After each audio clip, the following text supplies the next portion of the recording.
Video like जरूर कर लीजिए और ऐसे वीडियो लगातार फ्री में पाने के लिए चैनल को तुरंत सब्सक्राइब कर लीजिए और बेल आइकन को जरूर टैप कर लीजिए ताकि आगे भी सारे वीडियो आपको मिलते रहे। यूट्यूब में फॉलो करते हैं तो प्लीज ये वाला फ्री टेलीग्राम चैनल जरूर ज्वाइन कर लीजिएगा। सारे नोटिफिकेशन सारे अपडेट यहीं पे आते हैं, ध्यान रखिए।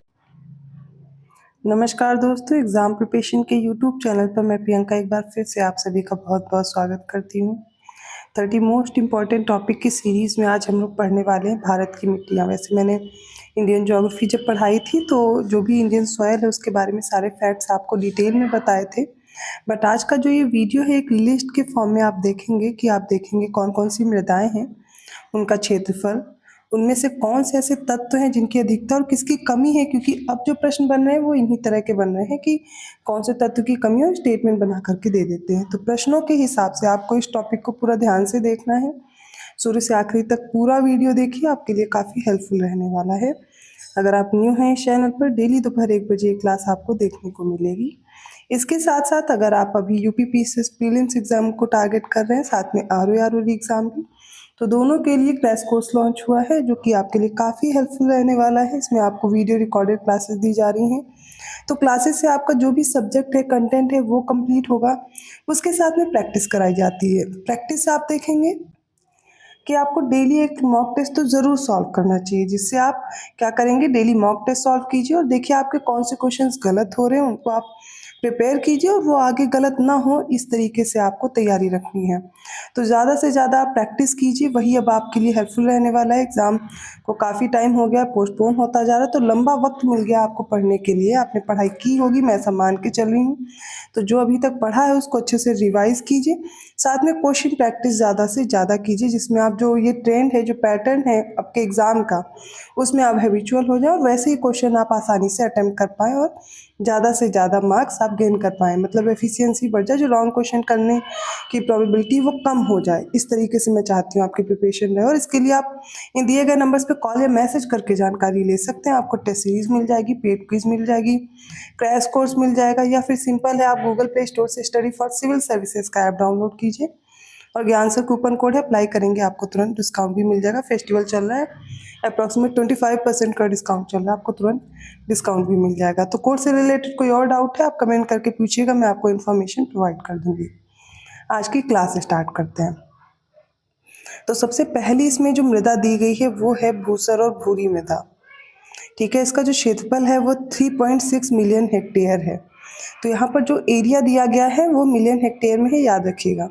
ये जो भूरी मृदा, इसका जो प्रतिशत है, ऑल ओवर जो मृदा है, सॉयल है, उसमें जो इसका टोटल परसेंटेज देखा जाए वो 1.09% है, और इसमें मिश्रण क्या होता है, लौह ऑक्साइड का। क्षेत्र क्या है इसका, तो ये है राजस्थान और गुजरात। तो राजस्थान और गुजरात में भूसर और भूरी मृदा मिलेगी, जिसमें लौह ऑक्साइड की अधिकता है, और यहाँ पर इस प्रकार से फसलें कौन सी उगेंगी, वो हो जाएगा कपास और तेलीय बीज होंगे। ठीक है,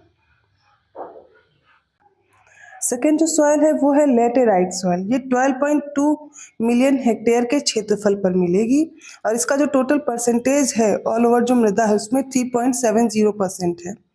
इसमें अधिकता किन चीज़ों की होगी, तो लोहे और एल्यूमिनियम की प्रचुरता है, लेकिन कमी भी याद रखिएगा किसकी किसकी है, नाइट्रोजन, पोटास, पोटेशियम, चूना और जैविक तत्वों की कमी है। अब आपसे ऐसे प्रश्न पूछा जा सकता है ना कि लेटेराइट मृदा में नाइट्रोजन, पोटास और पोटेशियम की अधिकता होती है, लोहे और एल्यूमिनियम की कमी होती है, तो फिर आप देख लेंगे कि ये स्टेटमेंट गलत है।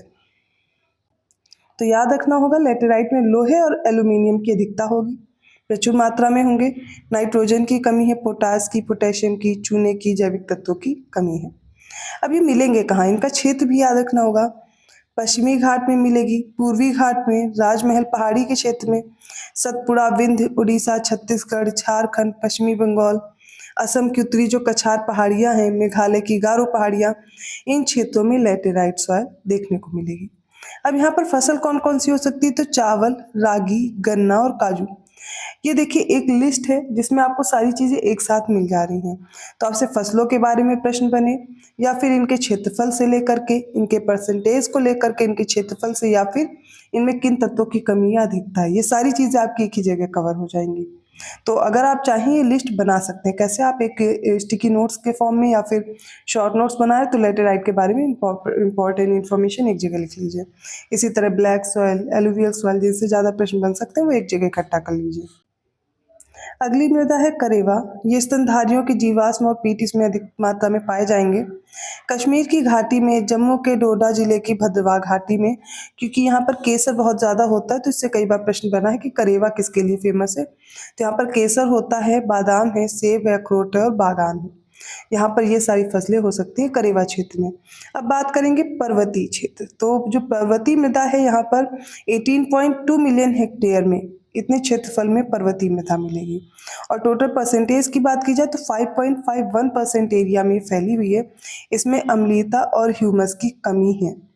हिमालय का जो मध्य अक्षांशीय क्षेत्र है, असम का क्षेत्र है, दार्जिलिंग, उत्तराखंड, हिमाचल प्रदेश और जम्मू कश्मीर, जहाँ पर भी हिमालयन रेंज फैली हुई है, पर्वतीय मृदा आपको देखने को मिलेगी। और यहाँ पर मक्का, चावल, लेग्यूम्स, चारा और बागान, ये सारी फसलें होंगी। अब बात करते हैं मरुस्थलीय मृदा की। ठीक है, 14.6 मिलियन हेक्टेयर के क्षेत्रफल में है। 4.42% एरिया कवर करती है ये मरुस्थलीय मृदा। घुलनशील नमक की उच्च प्रतिशतता होती है यहाँ पर। निम्न जैविक तत्व होते हैं। कैल्शियम कार्बोनेट की प्रतिशतता में अंतर होगा। अब ये क्षेत्र कौन सा है? तो राजस्थान वाला क्षेत्र है ना, पश्चिमी क्षेत्र जो भारत का है, उत्तर पश्चिमी। तो राजस्थान, पश्चिमी अरावली, उत्तरी गुजरात, सौराष्ट्र, कच्छ, हरियाणा का पश्चिमी भाग, दक्षिण पश्चिमी पंजाब, ये सारे क्षेत्र में मरुस्थलीय मृदा देखने को मिलती है। थार डेजर्ट आपको पता है वहाँ पर है। तो यहाँ पर होगा क्या, डेजर्ट वाले जो सॉइल है वहाँ पर क्या क्या फसलें हो सकती हैं? तो ध्यान रखिएगा, वो फसलें होंगी जिनको पानी की आवश्यकता कम हो, वैसी फसलें वहाँ पर उगेंगी। जैसे बाजरा है, दालें हैं, ज्वार है, एलोवेरा है, ये जैसे कम पानी वाली फसलें हैं वो सारी कहाँ पे मिलेंगी? मरुस्थलीय मृदा में। अगली मृदा है लाल और काली मृदा। 17.8 मिलियन हेक्टेयर के क्षेत्रफल में है। बुंदेलखंड के जो आइसोलेटेड भाग हैं वहाँ पर मिलेगी। राजस्थान और गुजरात में पूर्वी अरावली क्षेत्र में लाल और काली मृदा मिलती है। ठीक है, मक्का, बाजरा, ज्वार, बाजरा, दालें, तेली बीज, ये सारी यहाँ पर फसलें होंगी। फिर है अंतर पर्वतीय मृदा 5.7 मिलियन हेक्टेयर में और इसका परसेंटेज है 1.73%। प्राकृतिक क्षारीय होती हैं। जम्मू कश्मीर से असम तक का जो झेलम वाला क्षेत्र है, सिंधु घाटी का अंतर पर्वतीय तराई क्षेत्र, यहाँ पर चावल होता है क्योंकि तराई क्षेत्र। ठीक है, अब हिम क्षेत्र की बात की जाए तो यहाँ पर मुश्किल ही है कि कृषि हो पाए क्योंकि हिमाच्छादित है। 4.0 हेक्टेयर मिलियन हेक्टेयर में फैला हुआ है। 1.21% एरिया है इसका। बर्फ और हिमानी से ढकी हुई होती है ये क्षेत्र। और जो भी काराकोरम, लद्दाख, जास्कर, ट्रांस हिमालयन वाला जो क्षेत्र है, काराकोरम, लद्दाख, जास्कर वाला, महान हिमालयन वाला क्षेत्र, वो सब इसी में आएगा और कृषि के लिए अनुपयुक्त है क्योंकि यहाँ पर कोई भी कृषि नहीं की जा सकती। नेक्स्ट है काली या फिर रेगुर मृदा। तो काली को कई बार पूछा गया, इसको और किस नाम से जानते हैं? तो रेगुर याद रखिएगा। आंतरिक रूप से इसे उष्ण कटिबंधीय चरणोजम्स के रूप में भी जाना जाता है। प्रश्न यहाँ से भी बना है। अब इसका देखेंगे, 49.8 मिलियन हेक्टेयर एरिया है। मतलब 15.09% जो एरिया है टोटल, वो काली मृदा कवर कर रही है।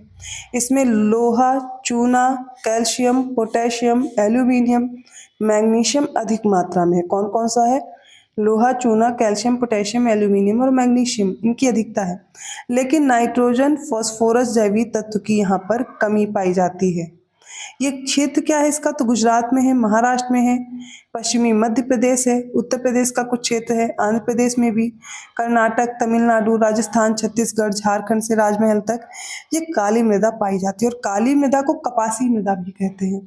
तो यहाँ पर सबसे पहले आप फसल याद रखेंगे, कपास, दालें, ज्वार, बाजरा, लिनसीड, अरंडी, तंबाकू, गन्ना भी बहुत अच्छी मात्रा में होता है, मसाले, फल और सब्जियां, ये सारे काली मृदा में फसलें होती हैं। इंपॉर्टेंट है ये सवाल, अच्छे से याद कीजिए। अगली है लवणीय और क्षारीय, जिन्हें रेह, कल्लर, असर, रारूर, थूर, कापी, चौपन आदि स्थानीय नामों से जानते हैं। इसमें सोडियम फॉस्फेट पाया जाता है। उत्तर प्रदेश, बिहार, महाराष्ट्र में पाई जाती है। फलीदार फसलें इसमें होती हैं। आप देखेंगे बरसीम, ढेंचा भी उगाया जाता है। राजस्थान, पंजाब और हरियाणा का भी क्षेत्र है। और सोडियम फॉस्फेट के साथ साथ सोडियम क्लोराइड भी पाया जाता है, इसीलिए इन्हें लवणीय मृदा कहते हैं और क्षारीय मृदा भी कहते हैं। अगली मृदा है पीट और दलदली मृदा। तो जैविक तत्वों की प्रधानता होगी उच्च लवणी, फॉस्फेट और पोटास की कमी होगी। अब ये जो पीट और दलदली मृदा है वहां पर पाया जाएगा जहाँ पे दलदली टाइप का क्षेत्र होगा, जैसे केरल का कोट्टायम है, अलापुझा जिला है, कृष्णा कावेरी कच्छ कारण है, महानदी है। दलदल वाले क्षेत्रों में चावल की कृषि यहाँ पर हो पाती है। नेक्स्ट है मोस्ट इंपॉर्टेंट सॉइल है जलोढ़, खादर या फिर बांगर। सबसे ज्यादा क्षेत्रफल पर मिलने वाली मृदा है 143.1 मिलियन हेक्टेयर पे। टोटल परसेंटेज भी याद रखना है इसका, 43.36% एरिया पर ये फैली हुई है। तो लगभग आधे क्षेत्र को कवर करती है ये जलोढ़ मृदा। पोटाश की अधिकता है लेकिन फास्फोरस की कमी है। ठीक है, सिंधु गंगा ब्रह्मपुत्र का मैदान है, नर्मदा तापी का मैदान है। तो नदियों द्वारा लाई गई जो मृदा है वो इकट्ठा करके इन मैदानों का निर्माण हुआ है, खादर और बांगर नाम से भी जानते हैं। अब इसमें क्या होगा, गेहूं होगा, मक्का होगा, गन्ना, दालें, सरसों, बरसीम, चारा, लगभग सारी फसलें यहाँ पर आप देखने को पाएंगे क्योंकि इनकी उर्वरक क्षमता सबसे ज्यादा होती है। सेकंड है लाल, मतलब सबसे ज्यादा क्षेत्रफल पे जलोढ़ या खादर या बांगर मिलेगी। सेकंड जो लार्जेस्ट एरिया कवर कर रही है वो रेड सॉइल है, 61.0 मिलियन हेक्टेयर के क्षेत्रफल पर और 18.49% एरिया कवर करती है लाल मृदा। फेरिक ऑक्साइड के कारण लाल रंग होता है, चूना, फॉस्फेट, मैग्नीज की कमी है। इसका क्षेत्रफल क्या है, कहाँ कहाँ के क्षेत्र में पाई जाएगी, तो पश्चिम तमिलनाडु है, कर्नाटक है, दक्षिणी महाराष्ट्र है, आंध्र प्रदेश है, छत्तीसगढ़, झारखंड, उड़ीसा, बुंदेलखंड के कुछ क्षेत्र है, मिर्जापुर, सोनभद्र, बसवाड़ा, भीलपुर और उदयपुर, इन सारे क्षेत्रों में लाल मृदा पाई जाती है। अब यहाँ पर फसलें कौन सी होंगी, तो गेहूं है, कपास है, दालें, तंबाकू, ज्वार, बाजरा, सरसों, आलू और उद्यान वाली फसलें ये सारी होंगी। तो सबसे ज़्यादा क्षेत्रफल पे आपने देखा जलोढ़ मृदा पाई जा रही है, इसके बाद लाल मृदा है, तीसरी सबसे ज़्यादा क्षेत्रफल पर काली मृदा पाई जाती है, इसे रेगू या फिर कपासी मृदा कहते हैं। तो एक दो बार इस वीडियो को रिपीट करके ज़रूर देखें, मोस्ट इम्पॉर्टेंट क्लास है, जिससे हर एग्ज़ाम में, कोई भी कॉम्पिटिटिव एग्ज़ाम हो जिसमें ज्योग्राफी या जीएस के क्वेश्चन आते हैं, उनमें इन टॉपिक को जरूर कवर करते हैं। तो ध्यान से पूरा वीडियो देखिए। अगर वीडियो अच्छा लगा लाइक करना मत भूलिए, चैनल को सब्सक्राइब कीजिए और लोगों को शेयर करते रहिए। और आप इन क्लासेस की पीडीएफ परचेज करना चाहते हैं, अगर कोई कोर्स ज्वाइन करना चाहते हैं तो डिस्क्रिप्शन बॉक्स में मैंने नंबर प्रोवाइड किया है, आप कॉल या मैसेज करके जानकारी ले सकते हैं। और अभी समय मिल गया है आपको, जो आगे के एग्ज़ाम्स हैं पोस्टपोन हो रहे हैं या फिर काफ़ी कंफ्यूजन है अभी एग्ज़ाम्स को लेकर के, लेकिन पढ़ाई साथ में करते रहिए। दीपावली भी हो गई है, अब फेस्टिवल के साथ साथ अब आगे अपनी पढ़ाई फिर से कंटिन्यू करने की कोशिश कीजिए, रेगुलरिटी मेंटेन रखिए, बीच में ब्रेक करने की ज़रूरत नहीं है। तो समय ठीक ठाक दीजिए। या कोई कंफ्यूजन है, कोई डाउट है, आप कुछ पूछना चाहते हैं, कमेंट करके पूछ सकते हैं, मैं आंसर दूंगी। और उसके साथ में मैं अलग से वीडियो भी प्रोवाइड करती रहूँगी, बीच बीच में मैं दे देती हूँ जो भी आपके डाउट्स होते हैं उनको लेकर के। तो ऐसे ही कंटेंट के साथ मैं मिलती हूँ अगली क्लास में, तब तक के लिए धन्यवाद।